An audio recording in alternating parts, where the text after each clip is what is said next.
রোদ্র তো অনেক পড়েছে আর আমার অনেক গরমও লাগছে, আর আমি রোজাও রেখেছি। একটা কাজ করি, এখানে বসে জিরে নেই একটু।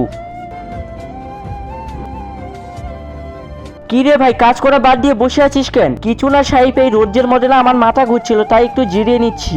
আরাম করছি মানে আমি কি তোকে আরাম করার টাকা দিচ্ছি? তাড়াতাড়ি উঠে কাজ কর। হ্যাঁ সাহেব, আমি এক্ষুনি কাজ করছি। এই ওই পাশে কই যাচ্ছিস? সেইখানে আয়, পরে সব কাজ করিস। এখন আমার বাছুরের জন্য জঙ্গলে গিয়ে ঘাস নিয়ে আয়। ঠিক আছে সাহেব, যাচ্ছি। এই কে রে তুই? আর এই বাচ্চাটাকে এইভাবে কই নিয়ে যাচ্ছিস? কোথাও নিয়ে যাচ্ছি না, কোথাও না। এই বাবু কি হয়েছে? উঠ। এই বাবু কি হয়েছে?